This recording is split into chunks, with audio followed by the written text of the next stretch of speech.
হল এসএসসি ও সমমানের পরীক্ষার ফল। পাশের হার ৬২.২৫%।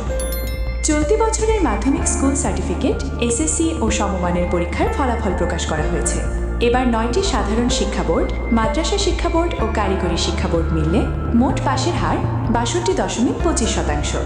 এর মধ্যে জিপিএ পেয়েছে ১,১৬,৬৭৬ শিক্ষার্থী। সোমবার ১০ আগস্ট সকাল 10:15টায় সচিবালয় শিক্ষামন্ত্রী ডক্টর আনাম এহসানুল হক মিলন আনুষ্ঠানিকভাবে ফলাফল প্রকাশ করেন।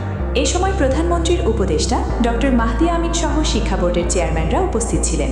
প্রকাশিত ফলাফলে দেখা গেছে ৯টি সাধারণ শিক্ষা বোর্ডে পাশের হার ৬৪.০৫%। এর মধ্যে জিপিএ পেয়েছে ১,০৬,০০৯ জন।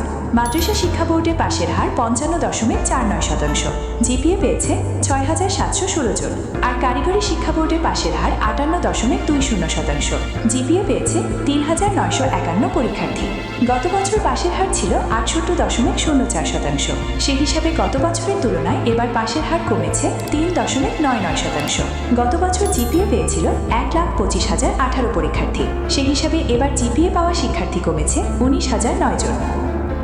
ফলাফল জানা যাবে যেভাবে: স্ব প্রতিষ্ঠানের রেজাল্ট শিট ডাউনলোড করা যাবে এবং SMS এর মাধ্যমে পরীক্ষার্থীরা তাদের ফলাফল জানতে পারবে।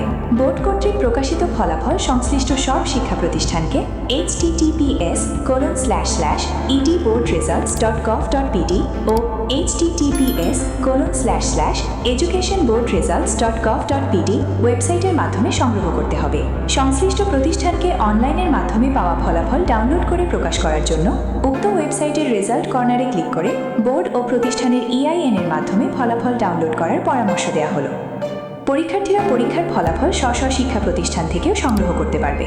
পরীক্ষার্থীরা শিক্ষা বোর্ডের কমন ওয়েবসাইট https://edboardresults.gov.pd ও https://educationboardresults.gov.pd ও সংশ্লিষ্ট শিক্ষা বোর্ডের ওয়েবসাইটের মাধ্যমে ফলাফল সংগ্রহ করতে পারবে।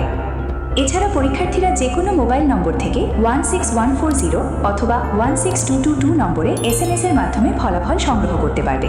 SMS এর মাধ্যমে ফলাফল জানতে SSC স্পেস বোর্ডের নামের প্রথম ৩ অক্ষর স্পেস রোল নম্বর স্পেস পরীক্ষার বছর লিখে 16140 নম্বরে পাঠাতে হবে। পুনঃনিরীক্ষণের জন্য অনলাইনের মাধ্যমে আগামী ১১ থেকে ১৭ আগস্ট পর্যন্ত আবেদন গ্রহণ করা হবে। আবেদন প্রক্রিয়া ও সংশ্লিষ্ট নির্দেশনা শিক্ষা বোর্ডের ওয়েবসাইটে প্রকাশিত বিজ্ঞপ্তির মাধ্যমে জানা যাবে। ফারজানা সারমিন সেতু, news desk, Dutch Bangla TV.